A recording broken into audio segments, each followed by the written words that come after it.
Hello, everyone, and welcome back to Thorough Newspaper Analysis, which is brought to you by LawSeeker. So, let's see that which article we'll be discussing today. So, first, we have only one article for the day, which is coming from the Explained section of the Indian Express and is titled as Farm Acts and Federalism. Now, as we know that the farm bills that were so well debated have now, like two of them have taken the shape of the act as they have been given the assent by the president on this Sunday. So we'll be discussing about these acts now. In this article, why the reason why we have taken this article today, because we have several times discussed upon the pros and cons of these farm bills earlier and now the acts. The reason why we've taken this up today because the author in this article, Faizan Mustafa, who is actually the vice chancellor of Nalsar University. So there he has actually given a very amazing and beautifully intricate ideas about the constitutional provisions that are related to this. Like not just the discussion about the pros and cons of the acts that have been has been done, but also that how and in what kind of the constitutional provisions are reflected through this. And then secondly, we have the news and flash column, which is specifically for the crisp and point news, which are more important for the prelims exam. Before that, let's have a look at the law courses that we have for you. So we at the center have the Lord of the courses, which is the Judiciary Test Prep course. So if you're also preparing for the Judicial Services exam, you can enroll yourself into this course. The link is there in the description box below, and also from the landing page itself, you can download free study material, and which is very amazingly drafted for all the Judicial Services aspirants. We have various other courses like for CLAT, All India Bar Exam, etc., and various other courses. You may have a look at them at the LawSeeker webpage. Now let's see that what is the multiple choice question for the day. Which schedule of the Indian Constitution contains the lists? So as we know that we have three lists, the union list, state list, and the concurrent list. So which schedule of the Indian Constitution contains the list? Also, if you know the answer, do jot it down in the comment section that how many schedules do we have in the Indian Constitution? So the options for the schedule for the containing of lists are first, sixth schedule, seventh schedule, eighth schedule, or ninth schedule. So if you know the answer, do put it down in the comment section below. Then let's see that what is the descriptive question for the day. Discuss in detail the pros and cons of recently passed farm bills in India. So you have to write how it will benefit the farmers and the processing or the agricultural marketing, and how it will deter the process. With this, let's start the discussion for the article. Recently, the president gave assent to the three controversial, please pardon me, it was for the three controversial, as now we know that these farm bills now which have actually taken the shape of the act, they were highly and they were very eagerly protested mostly by the farmers belonging to the states of Haryana and Punjab. But despite the protests, they have still been given the assent by the president. The bills have been challenged in the Supreme Court, and now, as we know that this is the last resort that in India we have. So these bills have been challenged finally in the Supreme Court, and let's see that what verdict do we have coming from this side. In very short, let's just discuss that what are the arguments in favor and also in against of these bills. Firstly, it says these acts. Firstly, the argument in favor of the acts, it says that the acts will transform Indian agriculture and attract private investment.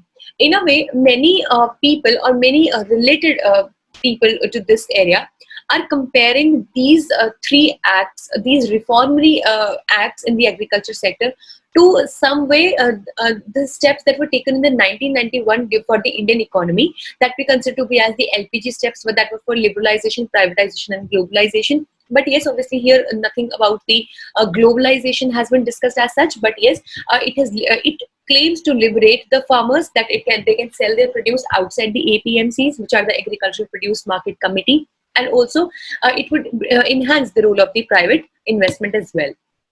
Then secondly, the Farmers Produce Trade and Commerce Promotion and Facilitation Act 2020 liberates farmers by giving them freedom to sell anywhere, as we just discussed.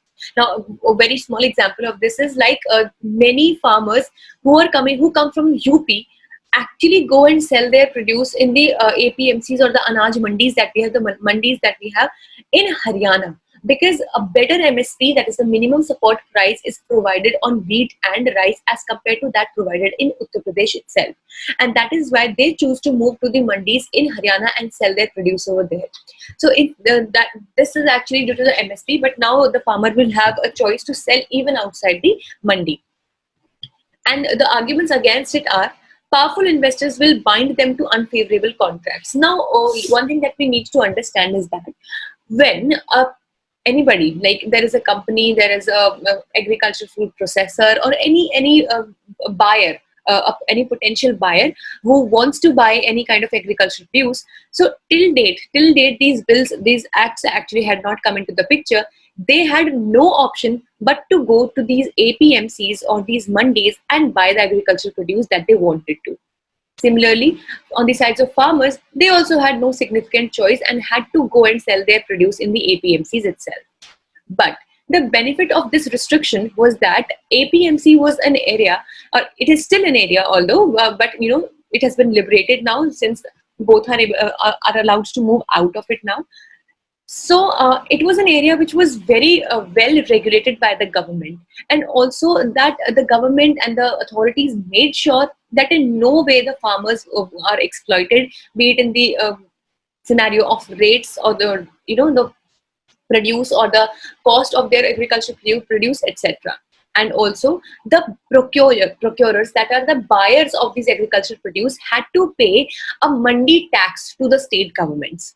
But now, since these investors or the buyers have realized that outside the APMC, they would not have to pay this mandi tax, which earlier they had to pay because they had to buy through the APMC. This will actually give them more incentive to buy the agricultural produce outside the APMC alone, because that will definitely save a lot of money from the sides of these buyers. But then again, we know that outside this APMC, the area for buying and selling is not that regulated by the government, and thus there are high chances that these farmers could be very well exploited by these private investors.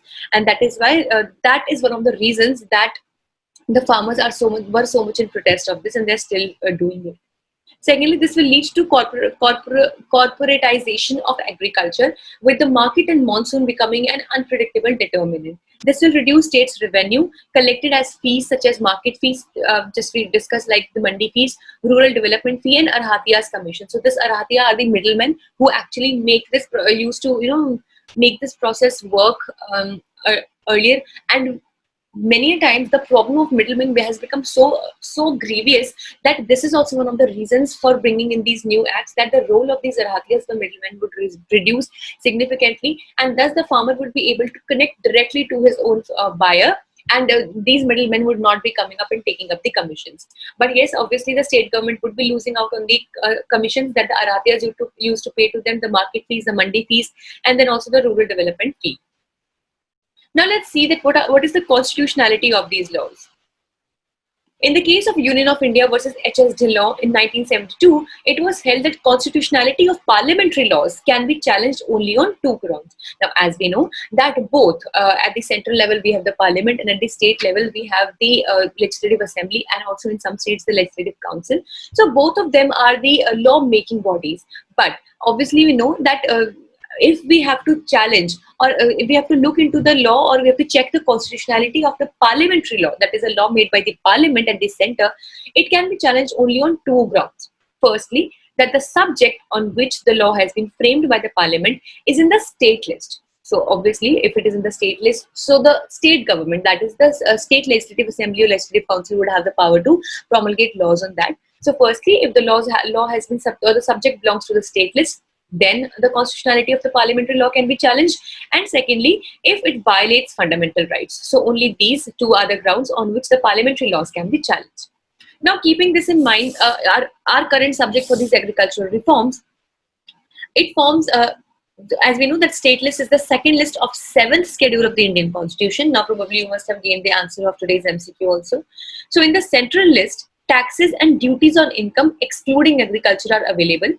Then in the state list, agriculture falls under 8 entries, And also in the concurrent list, entry number 33 mentioned trade and commerce, production, supply and distribution of products of an industry. So in a way, we can say that it falls in some other way in all the lists, and also it is a part of the concurrent list as well, on which both central and state can form laws. Then Ramakrishna, in the case of Ramakrishna Dalmia versus Justice S.R. Tendulkar in 1958, it was held that court will begin hearing after presuming the constitutionality of the laws, and the burden to prove unconstitutionality lies on the states. So obviously, if the states are challenging a particular law, so the burden of proof lies on the states themselves. So the burden to prove that these laws are unconstitutional in nature lies on the states, and they will have to prove it to the end.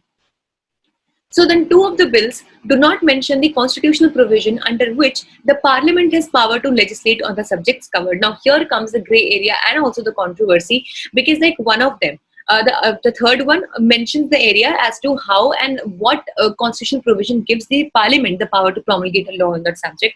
But for these two acts, the Farmer Empowerment and Protection Agreement on Price Assurance and Farm Services Act 2020 and the Farmers Produce Trade and Commerce Promotion and Facilitation Act 2020, both, as in we know that all the three have been coming from the parliament, they have all three come from the parliament, but on the contrary, these two of the acts cannot even, they can't really quote the source as to, the government or the parliament is not able to quote the source as to based on which constitutional power of their own have they formulated these two acts, which is a question to be considered, and we hope that the Supreme Court would bring this into consideration. Now let's see that what happens when a legislation covers entries in two lists. Now, as we know that this legislation or this topic of agriculture, it covers like the state list as well as the center and also the concurrent list.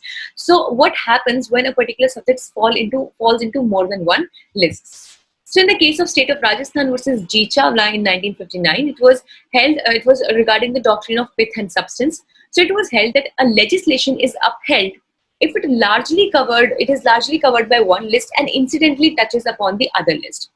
So basically, we know it says that if there is a particular legislation which broadly forms a part of one particular list and marginally and just very bleakly touches onto onto a subject of some other list, so it would be considered to be as constitutional, and there would be no problem considered to it.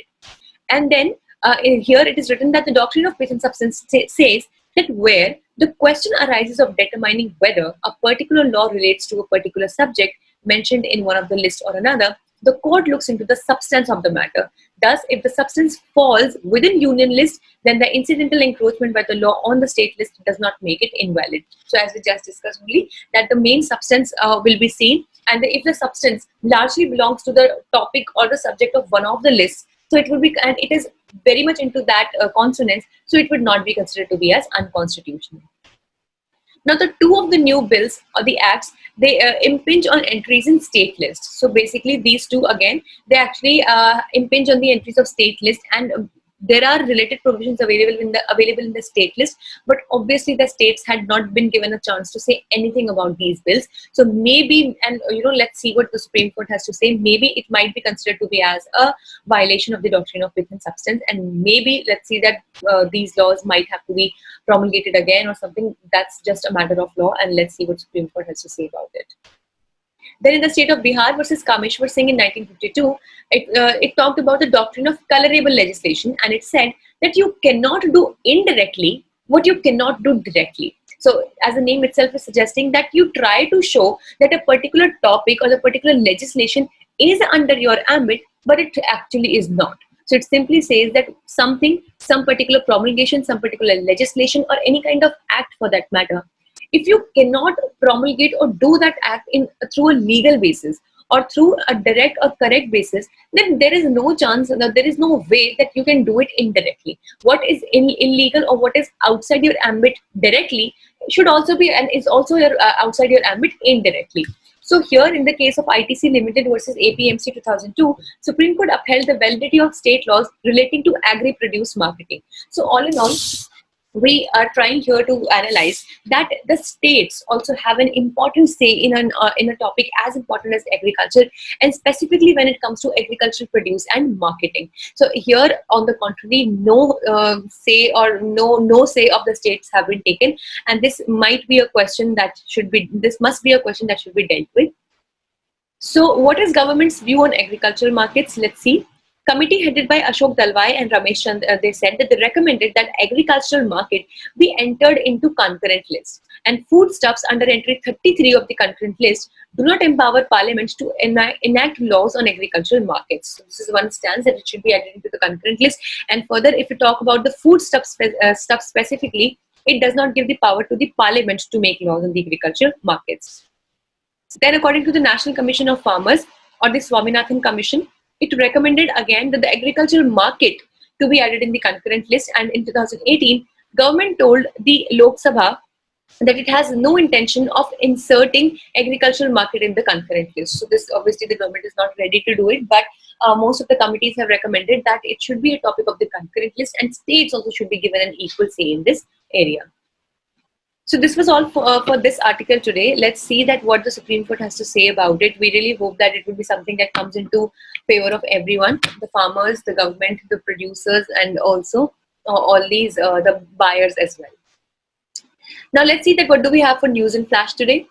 World Heart Day today. So 29th September is observed as the World Heart Day all around the globe to raise public awareness about cardiovascular disease, their prevention and global impact. So as we know, in current scenario, in the present living methods, the ways of living that we have taken up as the the millennials or even the newer generations, so the cases of cardiovascular diseases have increased a lot. So the day was first found in 1999 with the World Heart Federation collaborating with the World Health Organization. So as per the WHO, cardiovascular diseases claim around 17.9 million deaths each year. It's a very, very huge number, which is 31% of the all global deaths. So it is really huge, and we really should do a lot about it in terms of our lifestyle, in terms of our food habits, in terms of our basic exercise and everything. We should really invest into this area.